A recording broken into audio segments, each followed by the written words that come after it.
আগের যে গাছ লাগানো গাছ লাগাইছি স্যার, মাটি হয়েছে ওই জায়গায় ডিগ্রি যেটা আছে এখন ঠিক আছে স্যার। ওই জায়গায় 19 চাইছি, এই জায়গায় 0। হ্যাঁ স্যার, কালকে আসতেছে অস্ট্রেলিয়া চলটার ও ফাইনাল পোস্ট দিয়ে দেবে। 3টা লেয়ার হয়ে গেছে কমপ্লিট করে।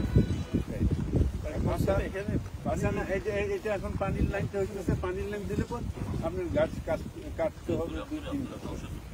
পিছনে এখান থেকে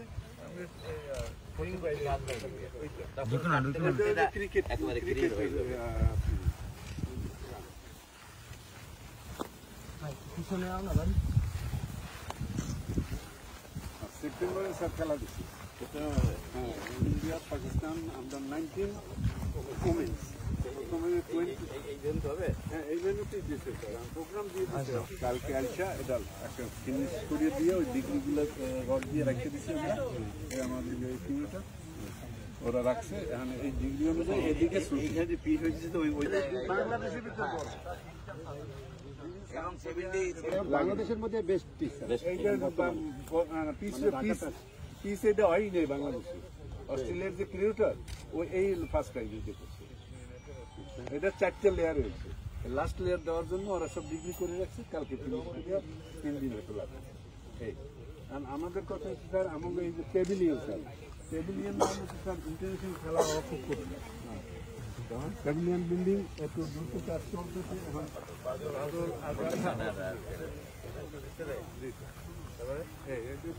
একটু বলার দরকার। আর ওদিকে ডরমিটরি প্রায় কমপ্লিট, এটাও নামে করে।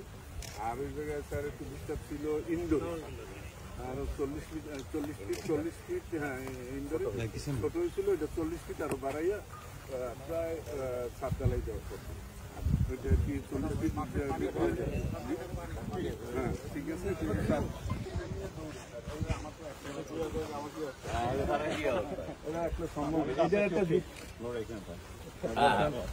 যাতে কোনো ডুয়েল পলিটিক্স এর জায়গায় না ঢোকে। মাঠটা যেহেতু ইন্টারন্যাশনাল হয়ে গেছে, খেলাগুলো আসতে স্যার আমি সৃষ্টি করে দিয়ে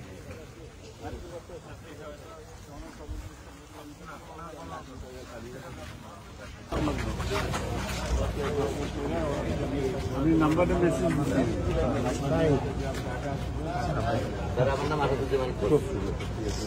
স্যার ডাইরেক্টর ছিল আচ্ছা আমার এই জায়গায়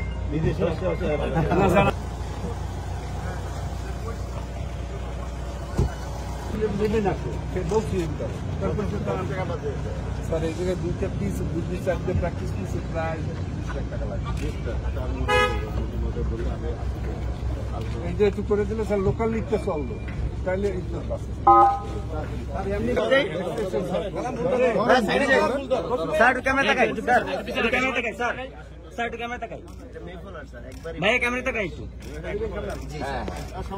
বছরে একবার ক্যামেরা তাকাই চাচ্ছি এই সদিচ্ছাটা সবার ভিতরে উদ্বুদ্ধ করতে। আমরা সকালে খেলাধুলার প্রতি আমরা মনোযোগ হতে চাই।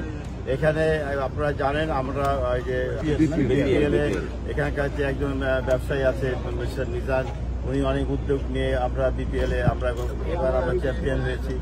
আমরা চাই যে যারা আমাদের যারা ক্রিকেট প্রেমিক যারা আছে, অন্যান্য ফুটবল প্রেমিক যারা আছে, এদের ব্যবসায়ীরা যদি এই উদ্যোক্ত আগায় আসে, তাহলে আমাদের দেশের যারা নতুন প্রজন্মকে আমরা খেলাধুলার প্রতি আমরা মনোযোগী করতে পারি। তো খেলাধুলার প্রতি যদি আমরা মনোযোগী করতে পারি, তাহলে আমাদের ছেলেপেলেরা কিন্তু খারাপ কাজ থেকে দূরে থাকতে পারবে। মাদকের আসক্তার থেকে আমরা এদেরকে বাইরে রাখতে পারবো।